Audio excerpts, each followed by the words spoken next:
The Jedi were some of the most powerful beings in the entire galaxy, but what was their day-to-day life really like? Greetings, acolytes of the Force, and welcome back to the archives. Although a Jedi's life is constantly filled with duty, service to the Republic, and oftentimes even adventure, there comes a time where there aren't any problems to solve, nor enemies to face. Sometimes, a Jedi turns to their temples on Coruscant, or their enclave, or whatever post they have been assigned to in any given system. Most Jedi posts in the Outer Rim contain smaller temples that the Jedi operate from, and they are run usually by a handful of Jedi Knights, Padawans, and a single Master. Typically, no more than 5 or 6 Jedi in total. But when there is no work to be done in service for the light in the galaxy, or injustices to correct, what does a Jedi do in their daily life? The life of a Jedi is filled to the absolute brim with intense discipline, and they very rarely have any free time. If they do, then they are still expected to spend it doing something productive in the eyes of the Masters, and leisure time is typically looked down upon in the Order.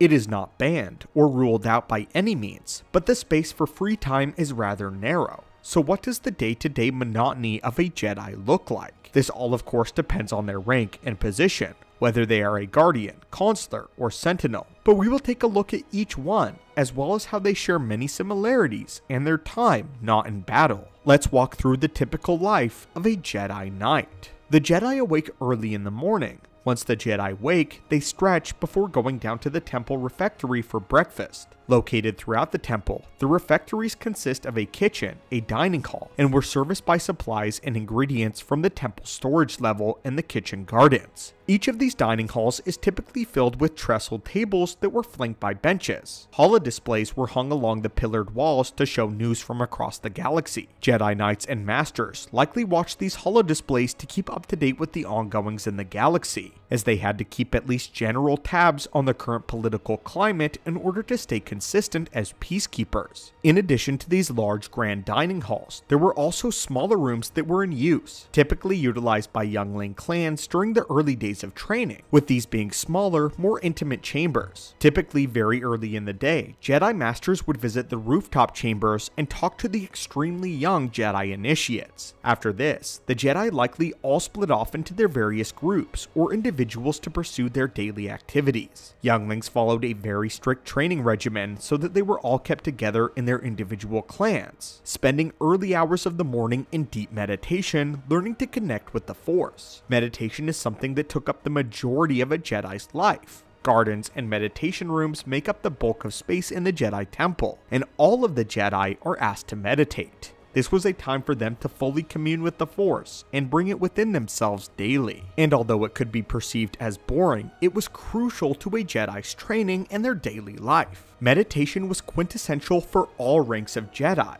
as important to them as eating, sometimes perhaps even more. A Master may spend upwards of several hours or even several days in deep meditation, foregoing all sleep and food in order to delve deeper within the Force and discover its mysteries, or perhaps seek out an answer to a problem. For a youngling, it was pertinent to them to be taught how to focus on meditation. This process of having the young ones sit for long periods of time in meditation instilled in the young Jedi early on what it meant to channel the Force and allow it to flow through them freely. This study would eventually pay off, as Padawans and even Knights were able to calm their focus and calm their minds, calling upon the power of the Force when it became necessary. For many Jedi Knights, after breakfast, it was off to exercise. As stated by Luke Skywalker, exercise was absolutely vital to keeping up one's stamina and ability to command the Force, as well as to stay limber for battle. Training would fill up the majority of a Jedi Knight's time, with practicing with the lightsaber being paramount among this. Many open arenas and obstacle courses were provided for the Jedi Knights and initiates to hone their skills and to keep them sharp. Jedi younglings would also study the history of the lightsaber and lightsaber combat as well. Although taught to only be used as a last resort, the lightsaber was the symbol of peace and justice in the arsenal of a Jedi, and therefore they needed to be able to wield it with an expert hand. The lightsaber was elegant, but a complicated weapon that required an intense amount of focus to be able to use properly. Even Jedi consulars, who might only handle their own lightsabers about as often as a smuggler pays taxes, will still need to make sure that they are sharp in their respective chosen forms of lightsaber combat.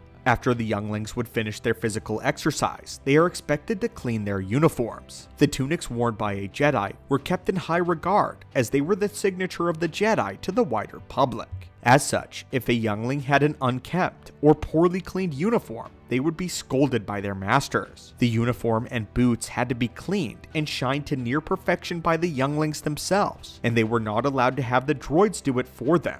In the afternoon, both the younglings and the Jedi consulars would normally fill their time with the studying of the Jedi archives, with the green blades of the Jedi consulars always seeking to learn more about the histories and the mysteries of the Force. They would learn about the Force and sharpen their wits about the various cultures and beings in the galaxy. This was a fundamental priority in all Jedi training. Learning about the cultures, histories, and difficulties of any kind of being in the galaxy to lend a hand to any species that asked for it. Learning cultures as to be kind, learning how to best serve.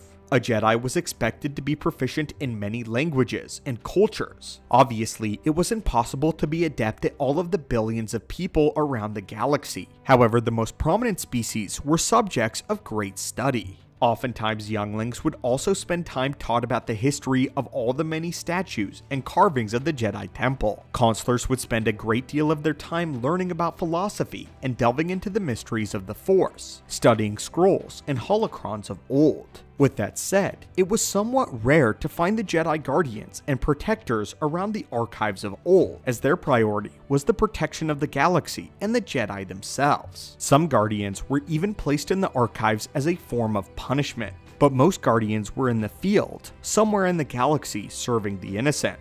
Guardians at the temple would spend their afternoons training in a particular lightsaber form that they were trying to perfect. But another important role of a Jedi Guardian was to make connections with the public, to befriend them, have a meal, or even a drink with them.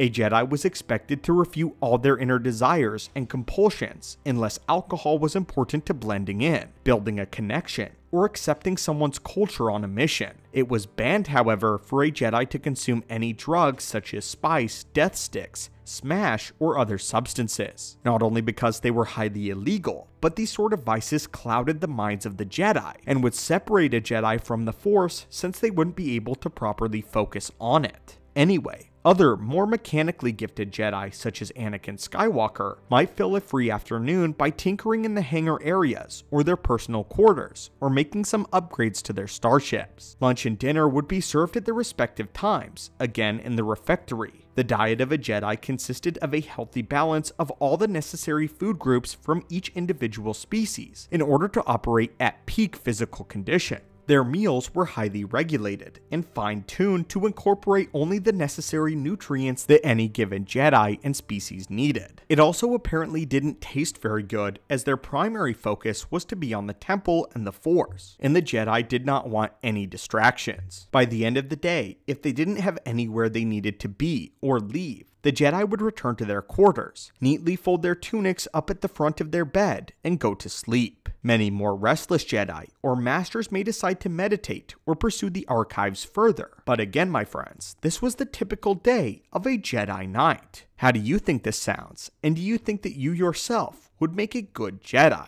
Or would you be driven restless? Do you believe that you could keep up with this lifestyle? Anyway, my friends, thank you so much for visiting the archives today, and may the Force be with you.